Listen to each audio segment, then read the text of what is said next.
Yo, yo, yo, what's up, everybody? Thank you for tuning in to yet again another fantastic indie creator interview. It's your Cape Crusader Cody, and we're keeping it geekly with our two new guests. We have Edwin Collazo and William Suarez. We're here to break down Pixelate games and tales from Centropolis. Welcome to the stream, you two. How are you guys doing? Great. Can't complain. Good. Beautiful weather here. New Jersey, so yeah, I'm loving it. I'm walking here. He's like, we don't even sound like that. Stop it. I never recognized my accent. You know, like my wife when she met me, she was like, "Oh, you have this weird Brooklyn accent, like water." I'm like, I never hear that. But yeah, I guess I do have an accent. They say the same thing about me too, so I don't. I lost most of it being in California, but I still have it when I get mad. But, so did you live in Jersey too? No, I lived in Brooklyn. Oh, Brooklyn. So what? Yeah. Did you guys know each other? Then you moved to California? Yeah, we're cousins. Yeah. Wow. Okay, I thought like you two met like through the ethers. Because a lot of times that's what happens in these interviews. Like a lot of small world. Look, we both have the same glasses. We're related. I was like, man, they're really good friends. These two are really. I mean, that takes a big chunk of the introduction because I was going to ask how you two met, but let's begin with the basics of how you two got into creating video games. I mean, did one start and then the other one's like, hey, I'm going to follow suit and we're going to make something out of this, or how did that happen? Well, William, you went to college and you took, I started, and I actually, I went to school to learn how to do video games, 3D animation, 3D modeling. So the whole thing, and then a bunch of, me and my friends, we kind of got together and we decided, oh, let's make a game. So we did that, but we didn't really do any kind of marketing or anything like that. So nobody ever saw it. Nobody ever downloaded it. It kind of just went unnoticed on the App Store and everything like that. And that's I kind of had a little bit of, experience with some of the engine stuff and, using any 3D program. So I guess I could say I started first and, kind of nudged, Ed along and said, come on, let's do it this way.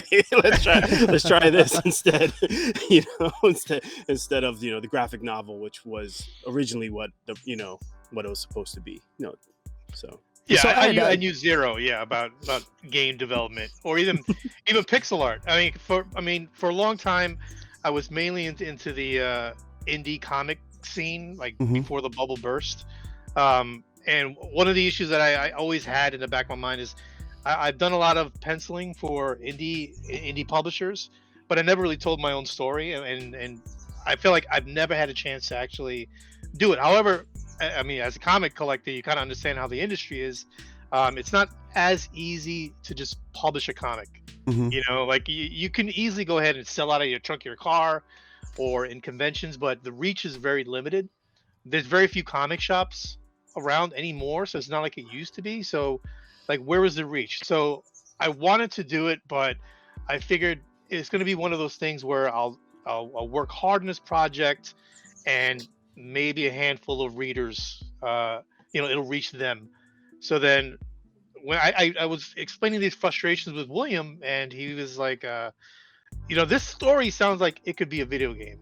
And so something clicked, but at the same time, like, all right, but how the hell are we going to make a video game? Like, we had no idea about the indie game scene. Like, we had no idea there was actually a scene where people were independently creating their own game and using a platform like Steam to publish it. Like, it was unheard of.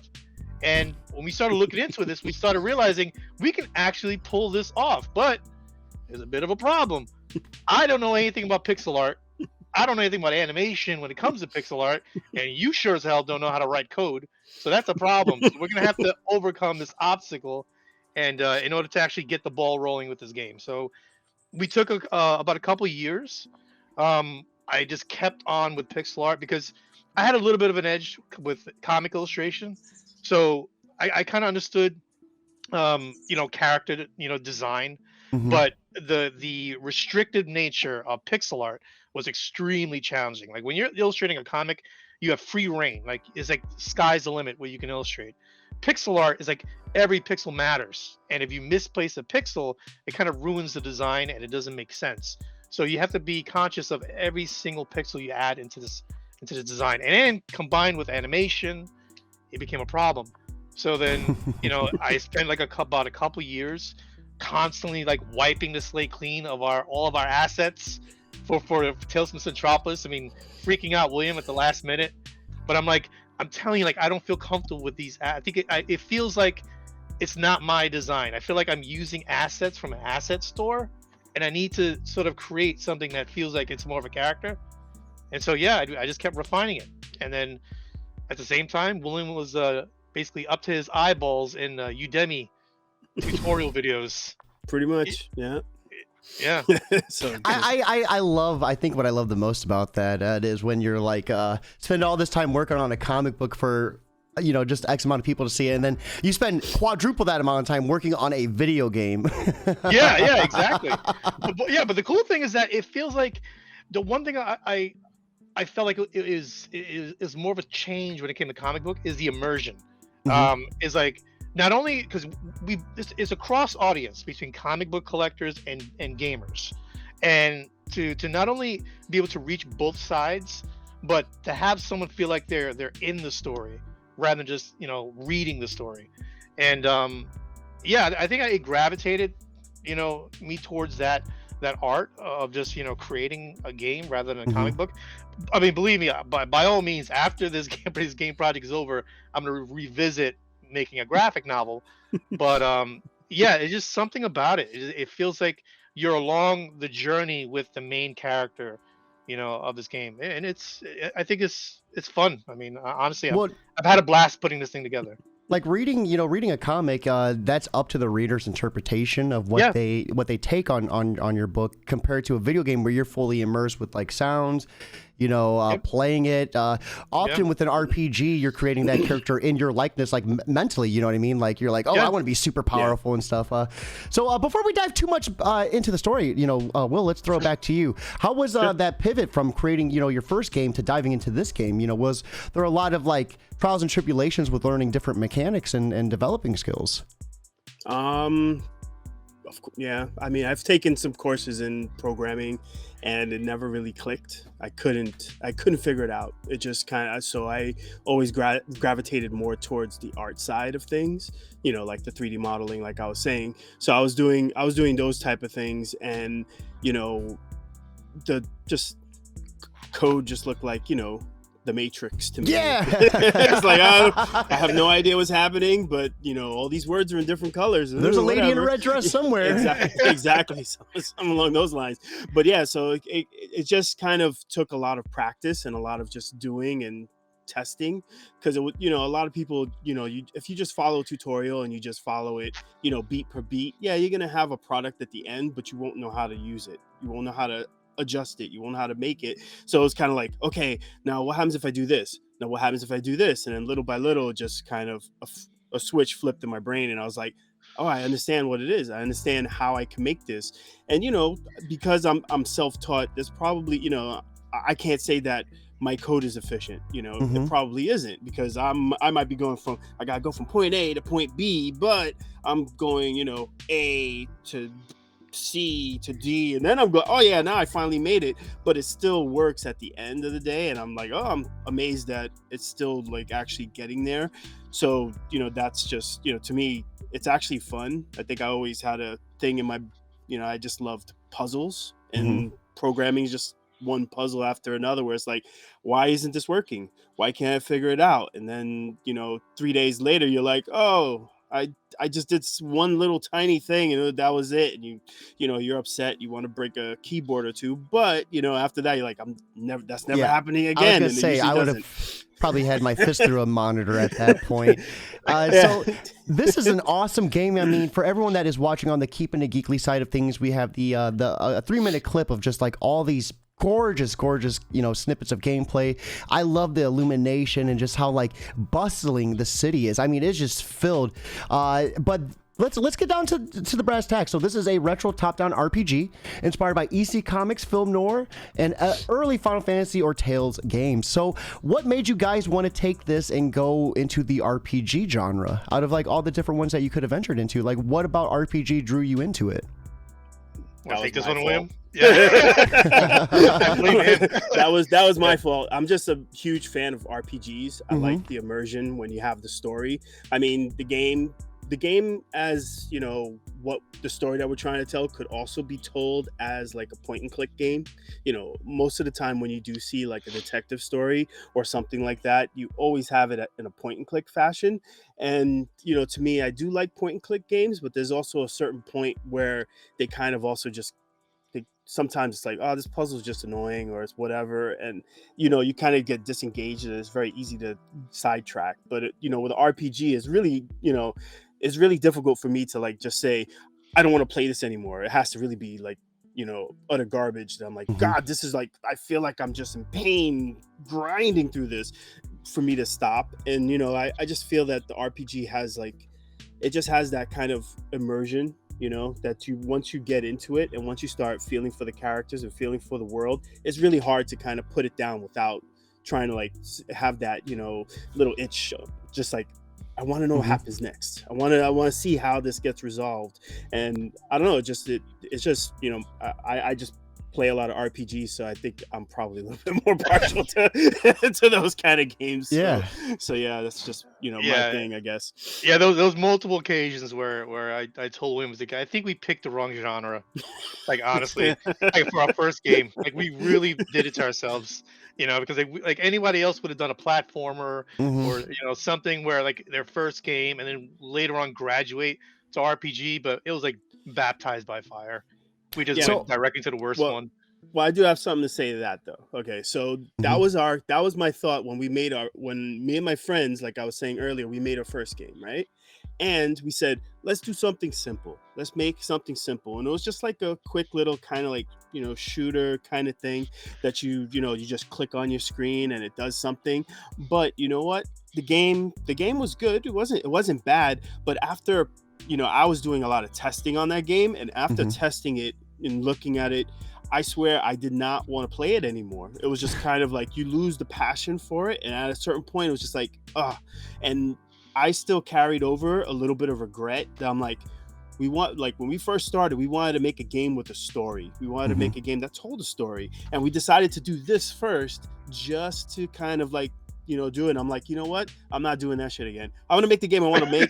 I don't care. I know it's going to take long. I know it's going to be, but you know what? If we could pull it off, it's going to be worth it, because it's much better than making a small game and then getting really discouraged in the middle and then just rage quitting. But if you really, really like it and you love it, it's hard to just let it go and say, Mhm. nah, I don't want to do this anymore. And you know, and that small little game took years that we were, you know, working on it, because you think, oh, it's gonna take a couple of months, and then it's years, and you're like, oh, Mhm. this really sucks. That was, you know, it was great to learn, but man, we should have made what we were going to be passionate about instead.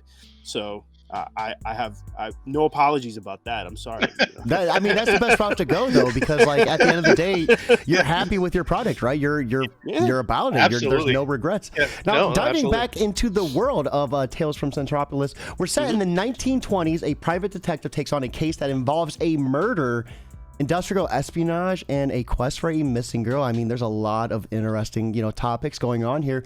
Why, you know, throw it all the way back into the 1920s? I mean, I love that era. I love the design. You know, Yep. I think you guys really hit, you know, the nail on the head with it. Yeah, that'll be my fault. So the reason why I chose 1920s, I'm a huge history buff, Mhm. and there was something about the not only the simplicity of that time, but the complexity of having to get things done. And when like during that period, I was heavily into watching stories about and documentaries about World War I, about that period, about the pandemic at the time, Spanish flu. And so I figured, you know what, it would be challenging, and I think it'll be a lot more fun story wise to actually create a game in this time, because let's say you design a game around this period. If I create an object or some sort of device, it's like there's no explanation. I don't have to explain how this device works and how it functions. You just get it. It's modern time. Mhm. But in 1920s, like you got to say, okay, this didn't exist, that didn't exist, this wasn't invented yet. How are we going to go ahead and sort of mildly explain how this thing works. And so that's why I felt like it was more of a challenge. It was more interesting. That's the reason why we called it like Tesla Punk, because the power source is due to Nikola Tesla actually winning the war of the currents Hmm. of the time over Edison, rather than Edison winning. So that is essentially created a technological boom. And what that did was it extended World War One. But I think the Ooh. most He's fun really about into this, isn't he? He's yeah, like yeah, I love really it. into this. Yeah, yeah. Yeah, but no, even so much so, the most fun part about it was not only researching things like furniture, Hmm. clothing, like slang of the time, but also color palettes. So obviously, most of the imagery is black and white, so you really don't know like what color dresses or suits people wore. So I had to go on eBay and sort of look up clothing of that period and say, okay, this was kind of hot color at this time. This is a color palette, and sample all those and use those for the Hmm. game. Especially researching building structures. So, I mean, I think it was a challenging and fun period, and that's actually part of the reason why I chose to write the story for the comic book in the same period, because it was something where I'm like, I think I enjoy this and I enjoy the research, and I think this is an appropriate story to tell in this period. And yeah, I mean, I think it shows. I mean, I'm pretty passionate about the design, level design, and the aesthetics. I often wonder what would happen if Tesla would have not got screwed Yeah, over like he did, right? Like it yeah, would have been. exactly. He wanted free energy for everybody, and the U.S. government was like, "Nah, dude, not on Yeah, our watch." Like, yeah, and there were secret patents as well. yeah.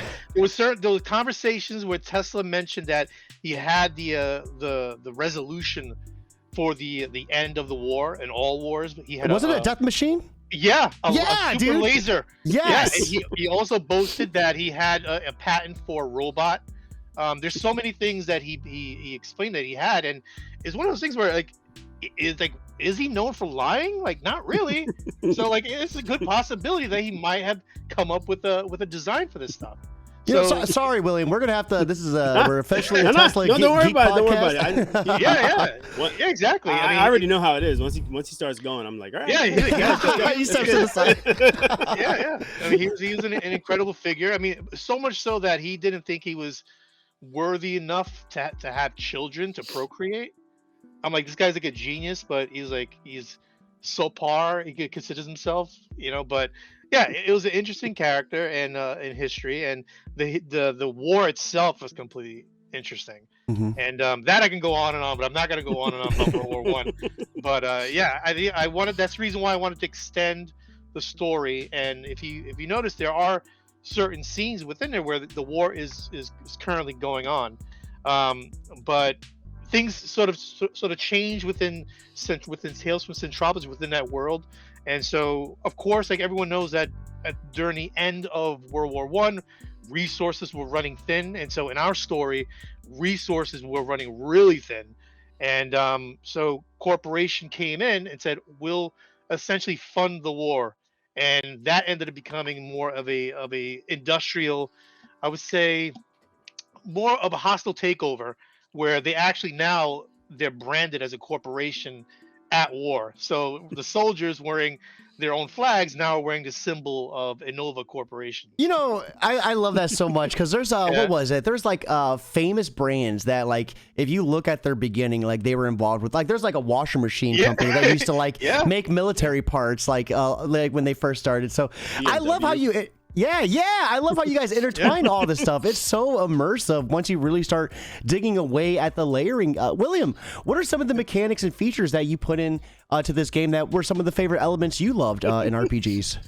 Oh, you mean I put all the mechanics in. So I love them all because I didn't create them, but I like them. But I mean, there's a lot of different mechanics. I mean, if you're just kind of going off down the list, the basic, every RPG you need, shops and things like that. And since our world is a little bit different, and we have, and instead of, we have a lot more robots and things like that. A lot of stuff is automated. So you don't go to a shopkeeper. Everything is vending machines. just vending machines. You go to a vending machine, that's where you're going to buy your food, that's where you're going to buy your drinks, that's where you're going to get your stuff. So it's like, everything is a lot more automated. So, Hmm. building that, and then, Ed went and he designed really cool, like every single company is different, and every single company has, like, a look and feel about them. So if you walk into a Jotso shop, right, which is kind of like our cola, I won't say which cola, but it's like our cola shop, that kind of, but it's there's drinks there, but it has its own look, feel, vibe. And then if you go into a different shop where, let's say you're gonna go ahead and get upgraded or whatever, that's the Rewire store, and the Rewire store has its own look and feel. So what are you So, upgrading you know, though? Like weapons, like well, abilities? you can upgrade, yes, like your weapons and your suit and things like along those lines, because you are just, you're a brain inside a what you call it, inside a jar, and Hmm. that's encased with this exosuit, basically. So you have to kind of upgrade the exosuit, and that's more of the level up system, as opposed to going just like normal XP and all that stuff. You actually will just go ahead, upgrade your suit, and that's how your character will get progressively Oh, stronger. that's So so cool. we kind of went that route because it just it felt more organic. Like, it felt like that's kind of what you would do if you were in that situation, Hmm. as opposed to, I beat this guy, I am 5 points smarter now. Like, what the hell does that do? That doesn't make any sense. But it's like, no, I reconfigured this, now my suit's Hmm. stronger. Okay, that makes more sense. But also it kind of limits a little bit of that, play testing and the level type of, things that you have when you're trying to balance those levels later on.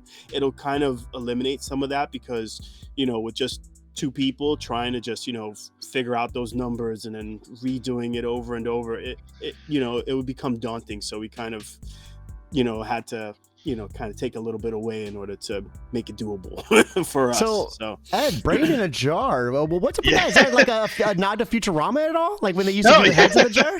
no. So the idea was, when we wrote the characters, one of the things that I've always read is that you need to have sort of flaws. Like, that's the first thing you write down about this character. You develop the flaws, as well as, all the pros of this character and what they're capable of. And I wanted to give him sort of a handicap.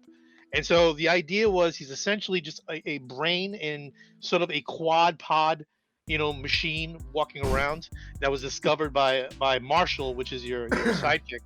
And the idea was, they needed to, because the world is automated and there's a labor sort of a situation going, where they're rioting over the automation basically taking over a lot of the jobs Hmm. that are within this world. They have a bit of a resentment towards these robots, and they decided to go ahead and take the main character, Price, the brain, and Marshall wanted to sort of rehabilitate him in a certain sense. Like, obviously, having him as a brain walking around the city can be problematic. So he creates his sort of mech suit, powered, like battery powered mech suit, where he can basically place the jar in there. It's sort of more humanoid. Hmm. However, because of the hostility in the city, he's a little self-conscious. So you notice he's a robot that's wearing a hat, wearing a scarf to kind of hide his face a little bit, as well as a trench coat. It's kind of hard to be a detective and sort of get sort of answers, or even interrogate people when they just obviously hate your guts. Yeah. Like, you're the bane of their existence. Why they're struggling at this period. And so we decided to go that route. I felt like giving the main character, not making him OP, but essentially having him sort of have phobias, having struggles when he's trying to do his job, and have a heart when he's trying to do it. Although missing. But yeah, but the thing is, like, he wants to help people as much as possible, Hmm. despite the hostility towards them. And an interesting mechanic that we have in the game is, depending on your form. If you're in the brain form, people are just grossed out by you and just horrified. So the dialogue changes when That you're is in that form. awesome. Yeah, and so depending on the form, so if you become you jump back in your suit, if your battery is fully charged, you're back in the mech suit, you'll be able to have more access to certain places. than you would as the brain. And so the idea was also is we wanted to give sort of the player a little bit of insecurity when they're not in their mech suit. Like we wanted to make sure that keep an eye on your battery. If your battery runs low, try to find a battery, go searching, go find a battery vending machine, go find a charging station, because if that thing basically tanks out, you're going to be popped out of that suit and you're going to be completely vulnerable. Yeah, vulnerable throughout this entire city. Kind of reminds me, have you ever played Mortal Shell? No, I never played that. It's like a Souls-like game. I know the game. I know what you're talking about. So basically, it's like you're a soul, and you get into a shell, and when you get hit, like when you get a devastating like death blow, you get knocked out of the shell, and like it's like one hit kill. You know what I mean? When you're out of the shell. But I love the idea of this, like the vulnerability when you're outside. Like you're a beast, like in the suit, but outside of it, like you can get stomped on. Like I love just like the difference in the contrast between that. So like, is the combat around this like the humanoids like trying to kill the robot then, like because they hate him, or what's the combat? Who are these enemies? So the enemies, depending on the neighborhood that you're in. So like we can, for example, there are certain sections that are within a district that are overly hostile towards robots. And when they see you, there's a possibility these laborers may get into fisticuffs with you. That's so cool. There's also certain districts that are basically run. Like gangs. So you may so gangs. So you may have like muggers or someone basically trying to kill you within this neighborhood. But more or less the main villain, which I don't want to give away too much, you're going to see a repeated type of villain that these enemies constantly popping up, trying to stop you because you're getting a little too close to basically what nefarious things they're doing. So so it kind of like you stumbled. It became minions. Yeah, minions. Minions. Okay, even better. It's so basically the henchmen. So not the yellow guys, right? Yeah. No, that's why I changed it. Then people that started thinking, like, no, that was pretty spot on. No, I was gonna do that. So it basically, depending on the area you're in. So there are safe areas, but if you go down certain alleyways, like anything can possibly happen. This is the reason why when you're in the brain form, you kind of want to avoid those areas because you're not in your suit.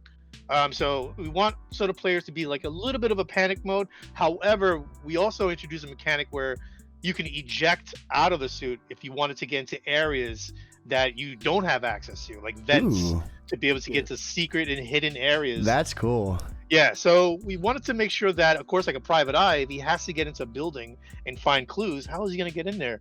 If there's a vent somewhere, he can easily just eject out, go through the vent, and voila, he's inside the building now, full access to continue his investigation. You're going to come across augmented, which is another thing, that's a theme within the game. There are veterans that initially came back from World War I that didn't necessarily have their limbs, and so with Innova continuing the war, they want to keep sending them back into the grinder. So if you lose your arm, you lose your leg, they created something called augmentations, so it replaces your limbs. However, these things are battery powered. Hey, you die heavy. When we say you die. Yeah, exactly. And they send them off. So you're gonna find a lot of people that are augmented with not as good equipment as Innova would for the soldiers, but you'll have people in the city that are almost walking around with spider legs or I don't want to give away too much because I'm still designing those. Yeah, the vets, basically, all the vets that come back. So or even just anyone with an accident, So you're gonna see a bunch of those people within there.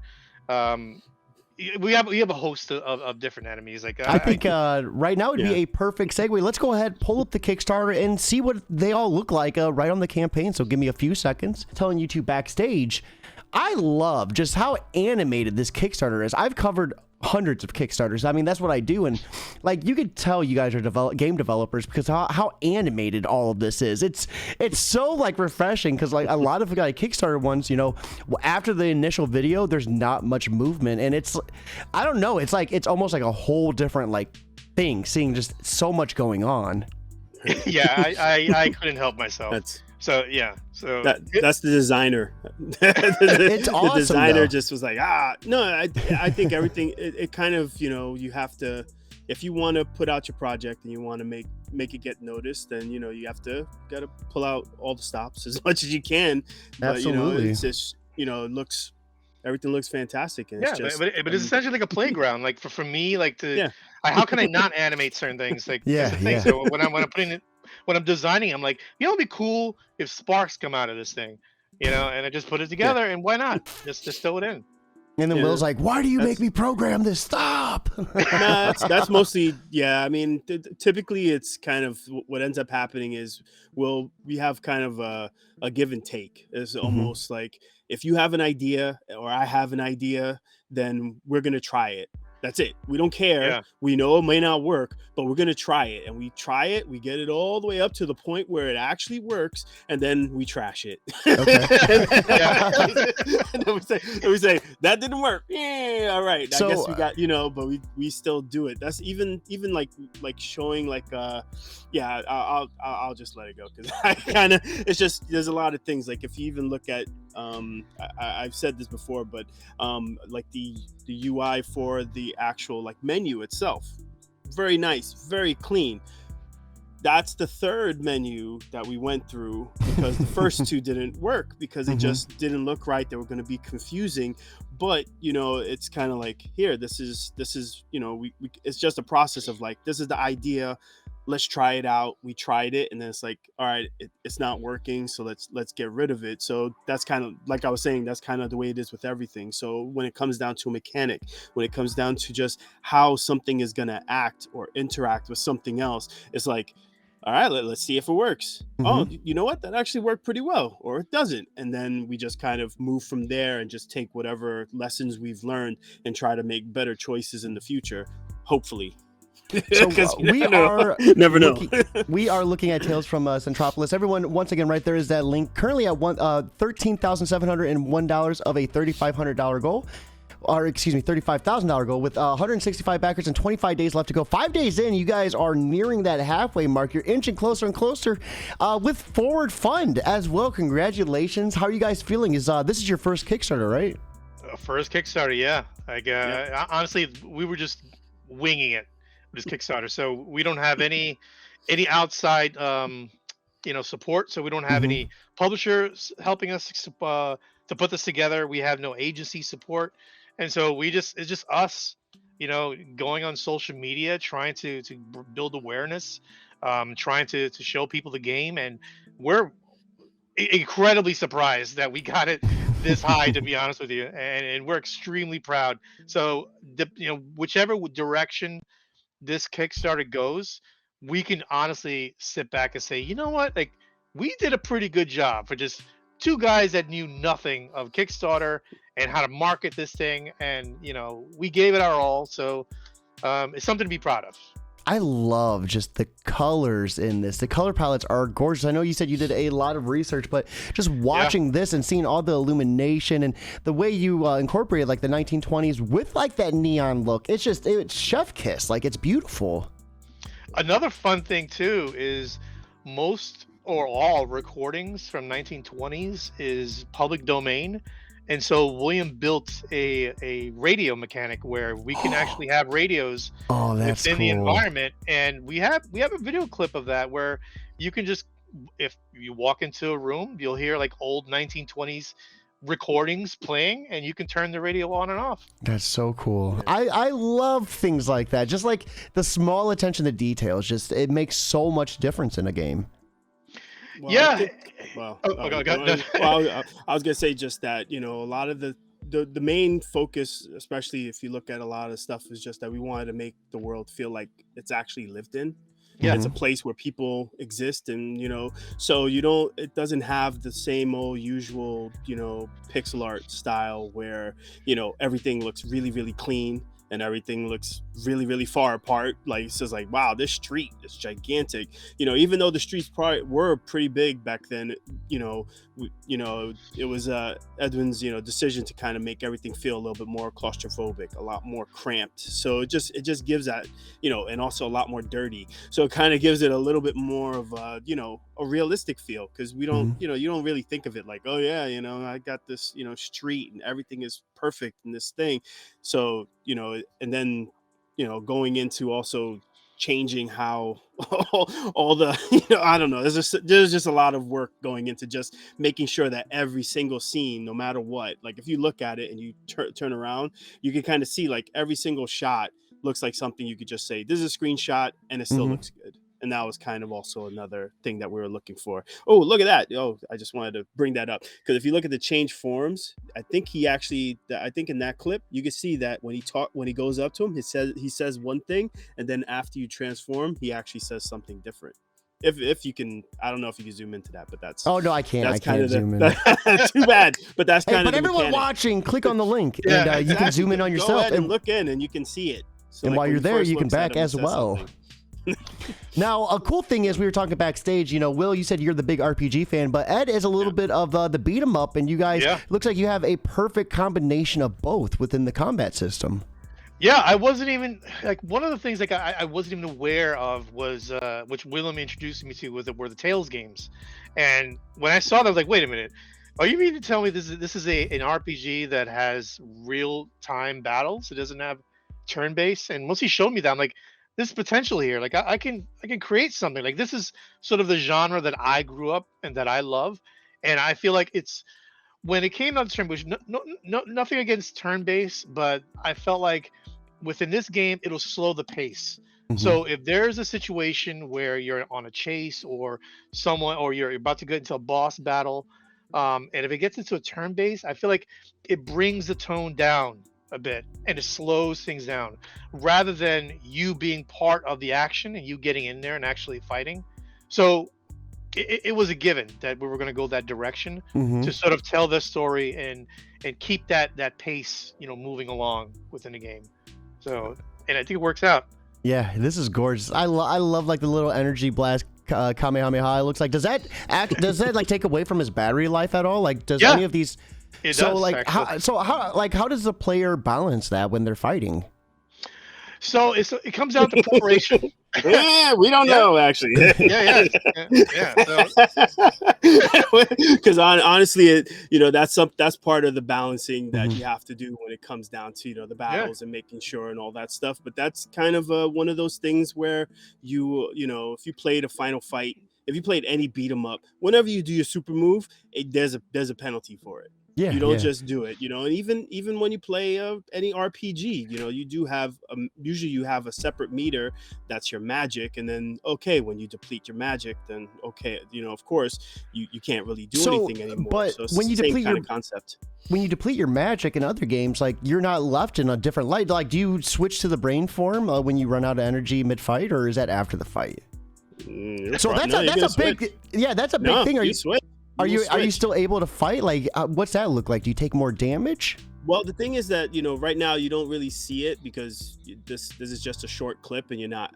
The battle isn't finishing, but Hmm. just like even in the beat 'em up, people will drop items. So there's a high likelihood that people might drop a healing item, or Ooh. like a final fight where you just pick up the chicken and now it's like, oh, I'm healed.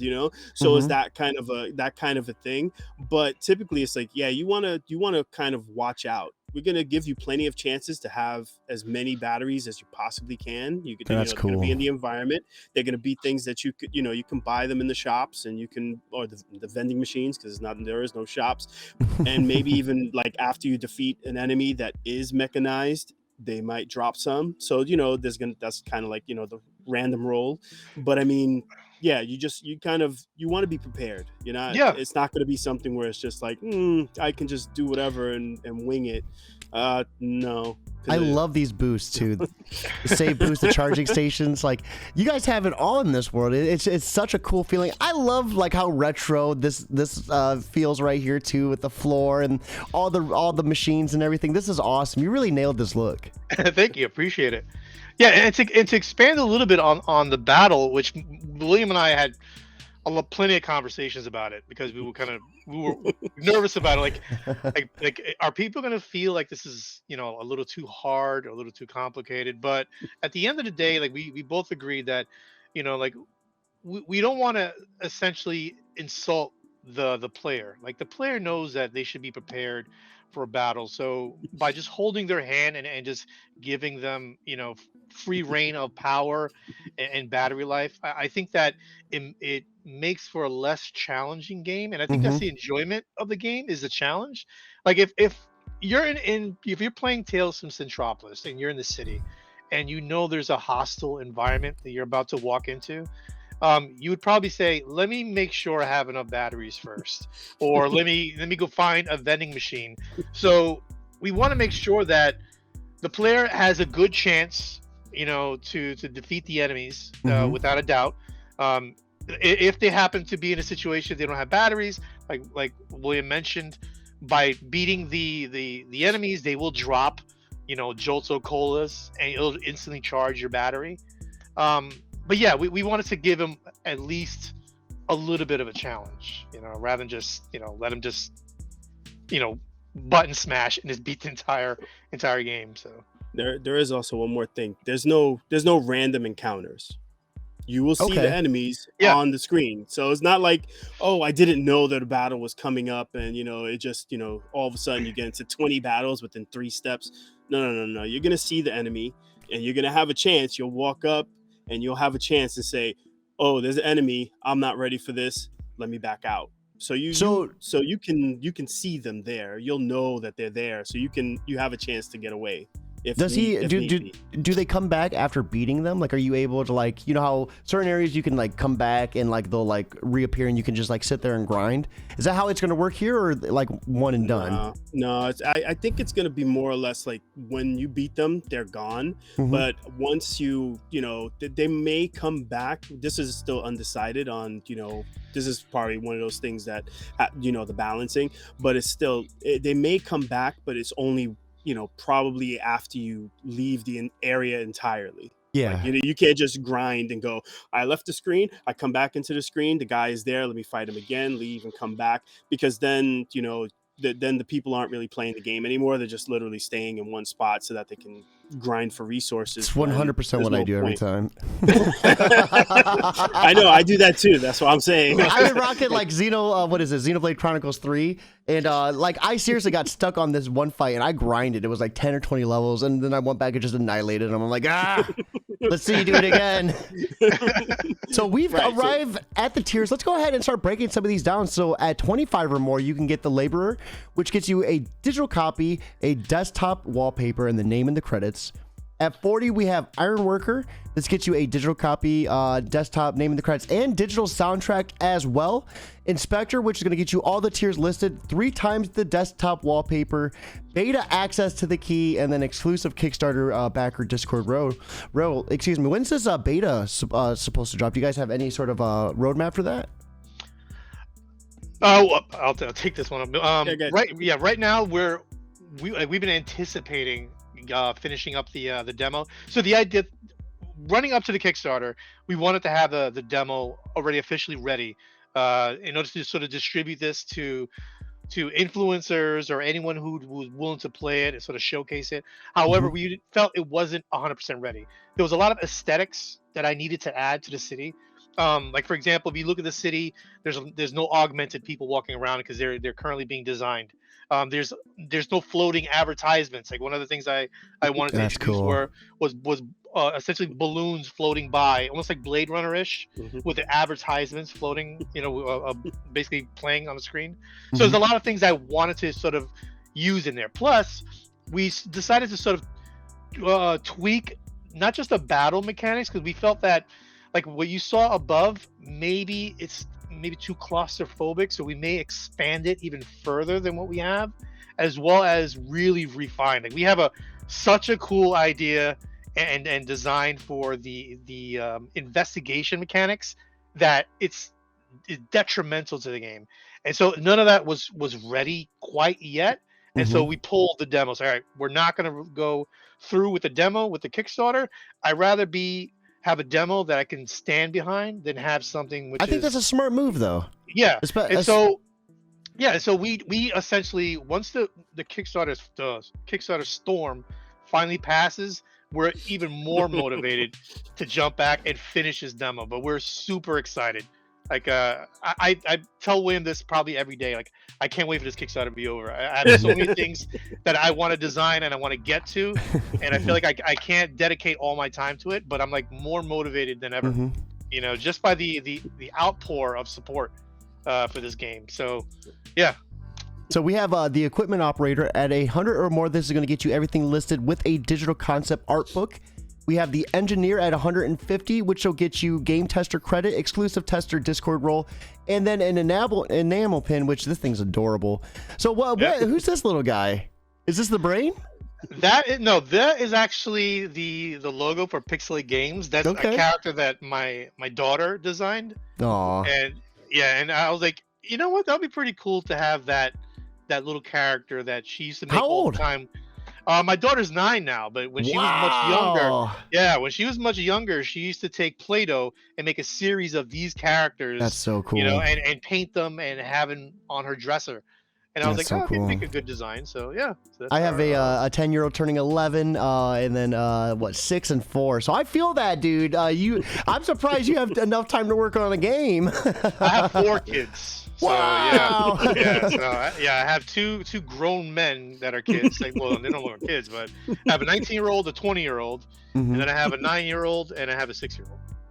Yeah, I only I got gotcha. 2, so You gotta put in we're work. going down and we're going. I guess I gotta Get catch up work to on you the guys game. or something like that. And then, we're going in descending order. It's 4, 3, and then I'm down here at 2. Yeah, so Yeah, I got Yes. 3, and I told him if they want to make allowance, I gotta start watching the stream. Get that viewership up. Gotta get those numbers up. So we have the engineer role. Wait, no, we just listed that. Excuse me. The product R&D at 300 or more. So that gets you a dedication plaque. Invent a product and design credit. What's this invented product? Is this going to be like a product in the game? Yeah. Oh, that's cool. yeah.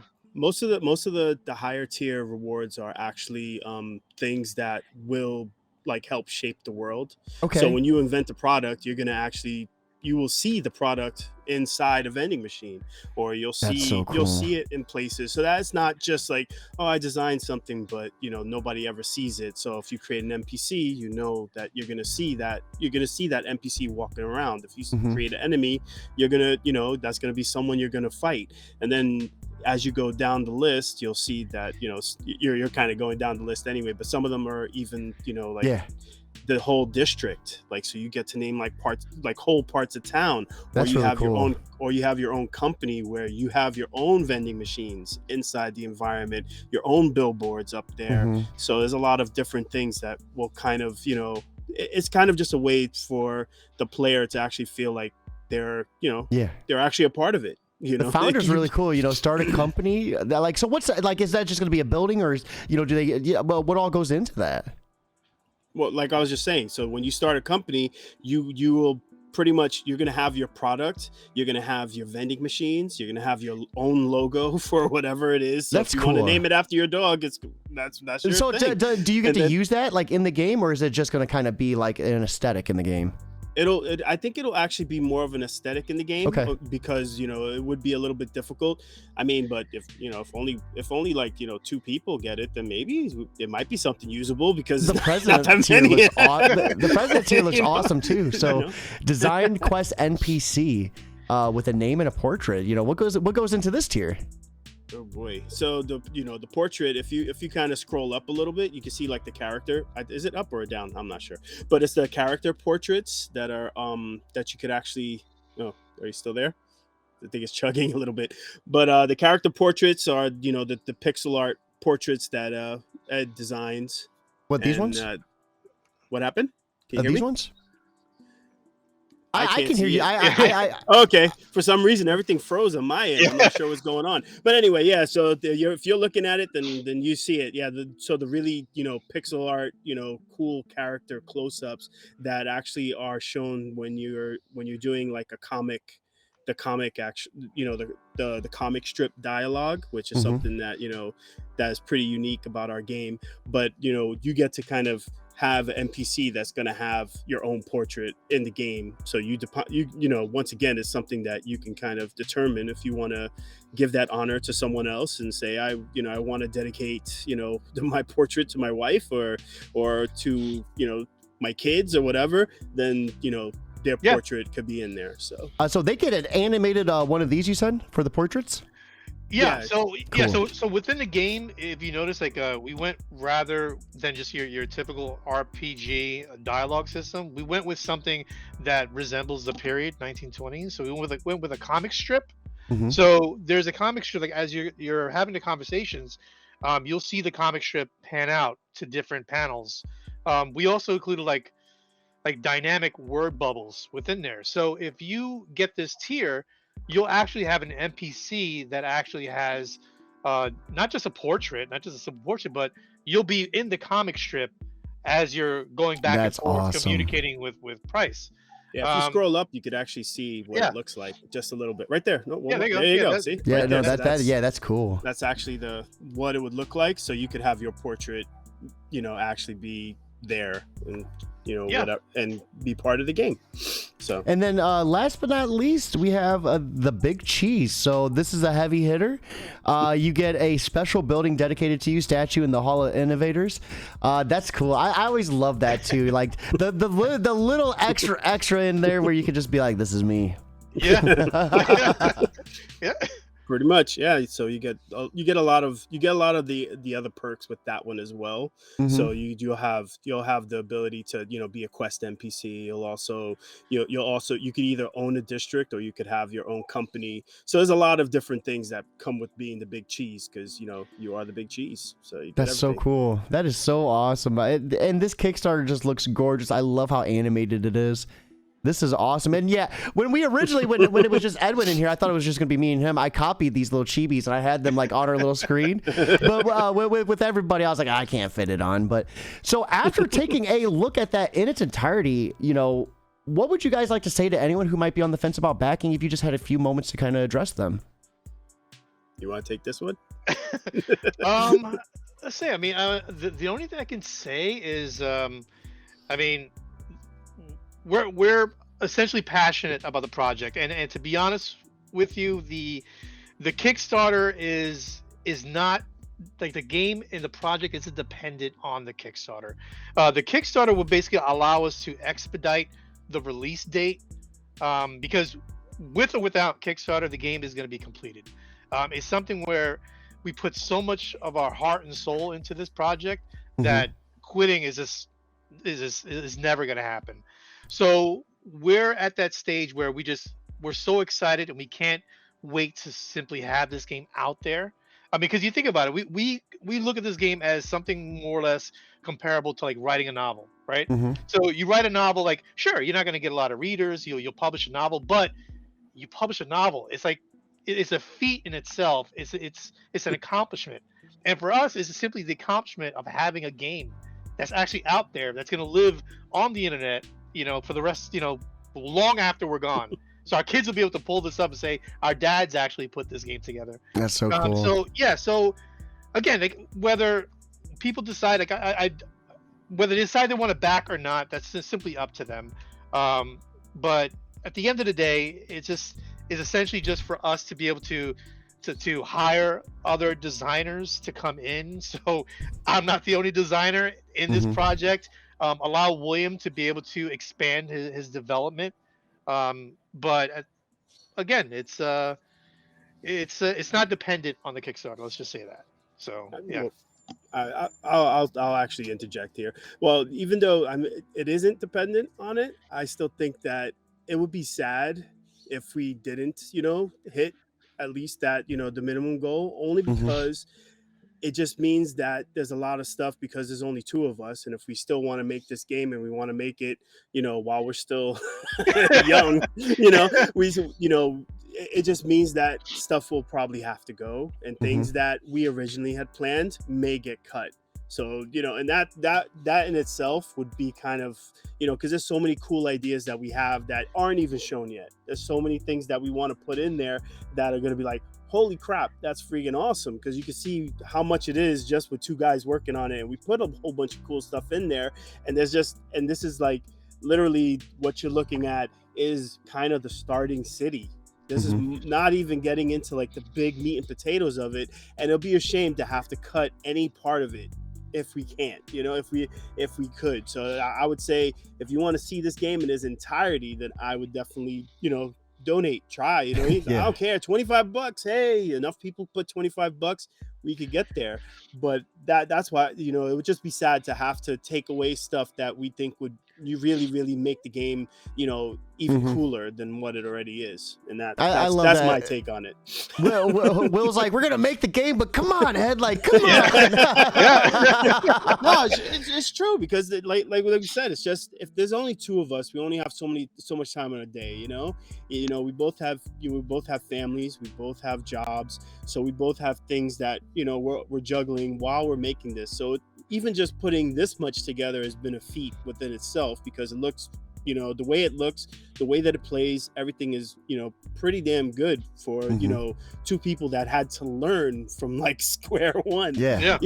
But the ideas and the amount of stuff that we have from our script and the amount of things that we still haven't even been able to tackle yet, like, even that's why we didn't even put the demo out yet, because there's so much more stuff that's like, we need just that little bit of polish. We need these little pieces just to make it good, from take it from good to make it great. And that's what that's what this would mean. That's the difference between saying we don't hit the Kickstarter mark. You're gonna get the game, but it wouldn't be the great game that you could have gotten. So it's like, hey, it's up to you to do what you can. But if you can't donate, we completely understand. But if you're on the fence, I think you would be really surprised with what we come up with. Yeah, absolutely. And guys, sharing is 100% free. So sharing this link, even if you can't back, might get a backing for them from a friend or family member who wants to check out this game. So share it as much as you can, as far as you can. Ed, Will, what are you guys up to for the rest of 2023? Is it just working on this game, or you guys have any other like projects or endeavors you want to take on? I mean, it's just mainly working on the game, honestly. It's getting us to the finish line. I mean, there are ideas that me and William discuss, but we usually put the brakes on it and say, let's focus on one thing at a time, finishing Tales from Centropolis, and then we can consider our next project. Tales from Centropolis so far. No, I got you. So real quick, we come to one of my favorite parts of the show where I get to ask you for a little bit of advice for anyone who might be looking to getting into creating games. So with that being said, I mean, you can give advice from your respective roles too, Ed as the designer and then Will as the developer. But for anyone looking to get just started, what advice would you offer them? Want to go first, Will? Yeah, I can. My advice is just do it. Just start. Because the problem is that a lot of people start getting bogged down by details. You start looking at what can I not do as opposed to how can I do it, and that once you start having that mindset, you're going to kind of, you kind of douse water on your own fire, guys, to say, it's like you have the passion and all of a sudden you just like put that bucket of water over you. So just try to figure it out and then just do it. Even if it's a little bit a day, even if it's all you have is an hour to dedicate, then just, make that little bit of effort, because it's gonna make a difference. Even if the game that you create, or even if you got started and you didn't quite make it, maybe that's the first attempt. The next one might be better. Maybe you're gonna learn some skills that could lead to something that you're not even aware of right now. So you don't even know what you're capable of until you try. And I always tell this to people. It's like, you're gonna be here for another 10 years, right? Hopefully. Now, in those 10 years, right? But you think about it, right? In those 10 years, do you want to be still where you are and just thinking about it and dreaming about it and saying, oh, if only I could do that, and just regretting? Or do you want to say, you know what? I'm putting my foot forward, and I took my shot. And if I didn't make it, I took my shot. I still tried, and I still didn't give up. And, you take a different shot. But, you're going to be there at some point, whether it's 5 years, whether it's 10 years, you're going to grow up into that person. So you could be the same you, or you could be someone else. So I say, just get started. Just do it. Will, you should be like a motivational speaker. I'm like ready to end the podcast right now to get started. Yeah, I'm also a personal trainer. So I try to motivate people. Like, what are you doing? Get back to work. Pick up that weight. I was gonna say that makes sense. I'm like, dude, I'm ready to go. Let's go. But Ed, what about you? For anyone looking to get into design, if you could maybe go back to yourself and offer a little bit of advice, what would you say to yourself? I would probably say don't be afraid to make mistakes. I mean, if you have to do things over, I mean that's the thing is when someone actually designs something and they're not feeling comfortable with it and they feel like they have to start from the ground up, there's a lot of things that you learn from that process and you Hmm. take with you to the next step. And there's many a times like when I started doing pixel art, I mean, there's so many times I had to like completely wipe out all the assets that I designed that I spent like months working on and just going from the ground up because I knew that I can make it better. So, I mean, just don't be afraid to simply make mistakes and have to start over. That's the only way that you're going to solidify anything that you learn is by just, saying, all right, let me see what I can do if I do it this way and just start Hmm. from the ground up. Don't get discouraged about making mistakes. It's a learning process, and No, it that takes is time awesome. and it takes time. So don't give yourself a set schedule. I'm gonna master pixel art at this time. Don't do that to yourself. Just take your time and you'll get there. You'll Awesome realize it before you know advice. it. Yep. Awesome advice. So before we let you go, what are you guys consuming? What are you watching? What are you reading? What are you playing? Outside of creating, let's hear what you guys are enjoying. Let's see. For me, what I'm playing, what I did was sometimes an artist you get subconsciously influenced by a lot of games, so I kind of Hmm. shut out a lot of games to be honest with you. William recommends these games to me all the time. Like, listen, I don't want to get influenced, but the only game that I do bond with my wife, we play constantly, is 7 Days to Die. Okay. So we're constantly playing that game or Fallout 76. Yeah, and that's about it. Only because as it has nothing to do with my game, it's completely different, and we can just like shut out the outside world and just kill zombies. So I was gonna say you probably would like Octopath Traveler, like with the pixel art in it and everything. oh, that's the thing. Yeah. Like if I see something on there, I'm gonna be like, man, that's a great idea. And subconsciously, as I'm designing it, I'm like, Yep. I screwed myself. Now I can't stop thinking of the design. So yeah, so I there's so many games that I've actually bought, I purchased, and I'm like, I can't wait for Tales to be over because I have so many games I got to catch up on and play. It's nothing against them. I'm dying to play these games, but like I know myself, like I'm gonna be Mhm. somewhat influenced. So yeah, but Guys, back this campaign, make it happen so my man Ed over here can get to gaming already. yeah, exactly. I still do it because I don't have to worry about the art part. I just Yeah, have to, if I, sometimes since I do a lot of the lighting, well, I do Mhm. all the lighting. I'll sometimes just look at the games and go, "Oh, that's pretty. How did they make that effect?" And then I'll just start looking So at it's like the how they did opposite the effect. lighting. You Yeah, use it I for get to like play them all the yeah. time. yeah. Yeah, me, I'm playing them, or I'll play with, my kids will play some games with me because they're old enough and they know how to hold the controller and they know how to scream and get really mad What at are you it when rocking it with doesn't them? What work. games? I play. I mean, my Steam library, because I have like Humble Bundle. I have so many games. It's like almost up to 800. When you said Biomutant, it's Yeah, I Biomutant, have. right? That was Yeah, from Humble Bundle, right? yep. Because it Yep. came Because out, and I was like, I'm gonna play this because I just got it from last month. So I was like, I'm gonna play when this you game. said that, like I give out keys and stuff. Like I'll use that for like charity drives and stuff. And I remember that being, and I was like Yeah. surprised because that was like a pretty big game when it dropped. Yeah, no, that game. Yeah, I just played that one last month. I play. I mean, with my kids, we've been playing Man Eater, which Hmm. isn't probably age appropriate for them. A shark running around killing humans, but they're like, "Oh, I gotta kill him!" I'm like, "Oh man, Hey, if they're thank having God your fun, mom's that's all not that here." matters, right? Thank God your mom's not here. She's sitting over there. She doesn't want to play it. So, but then I've also been playing Forspoken. I know that game gets a lot of flack, but just from the standpoint of a developer and seeing how like that the game got so much negative press, and I played demo and I was like, it's kind of fun. The combat is fun and all this stuff, and then just for their whole company just to get axed like that, It's I'm like, oh hilarious my you god, said that that. sucks. Because I was like, you know what, I would support them because like they're trying something different. They tried Hmm. something, and I'm like, you know what, but now it's like I'm still giving my money to Square Enix instead of those guys because they just got completely dumped on. And then So, but yeah, it's just weird because a lot of people didn't like the main character, and they're dude, like, when oh, the main I character, and I'm like, you know what, if I was in this game and I was her, I was like, she sounds like a New Yorker. She sounds exactly how I would have sounded at her age when I was living in New York. So I can kind of relate. I was a complete jerk, and I would have been an a-hole to everybody too. Oh, you want me to save you? Like, whatever. So when I first played that demo, I put it on Twitter, and I remember being like, I don't know what the big deal is. I thought the combat was fine. I got roasted. Like, I had to mute the thread. There was literally like 500,000 views on it, like 500 likes. Then there was just like 1,000. It was like, I don't know, maybe a bot art. Yes, they were all like, "You're an idiot. You're repeating the same attacks. Of course you would like the combat." I'm like, bro, like, screw you guys. Like, I'm gonna mute this. I'm gonna go off. But it's funny you said that, because like I posted that tweet and just got so much hate. And I'm like, dude, all I said was I liked it. You guys are just horrible people. Stop this. Yeah, no, it gets a lot of bad. You know, people get really riled up about it.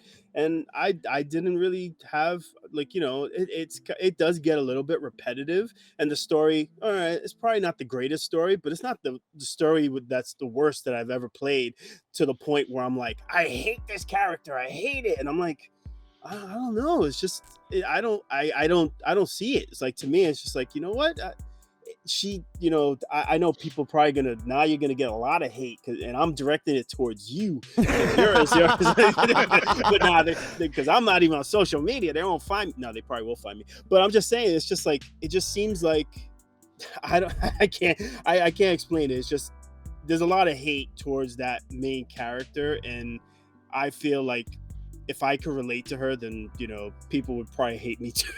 Would have hated me too. So I'm like, whatever. You know, I don't mind it. To me, it's like, oh, you know what?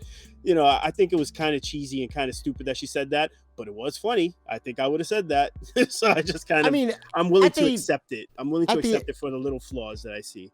Yeah, at the end of the day, I think people are just gonna, if they see a bandwagon, sometimes they're just gonna join it, you know, just for the sake of just hating on something. And I just, it sucks, like you said, you know, they got axed and everything. It's a shame, but at the end of the day, people are going to be people. And if you are a person, you can make sure you're on the right path by backing this campaign. Right here is the link to make it happen, guys. And if you're unable to back, simply sharing it wherever you can helps just as much. Word of mouth is 100% free. It's time for us to wrap up. This has been one hell of a Sunday night. Ed, Will, thank you too for swinging by and hanging out with us.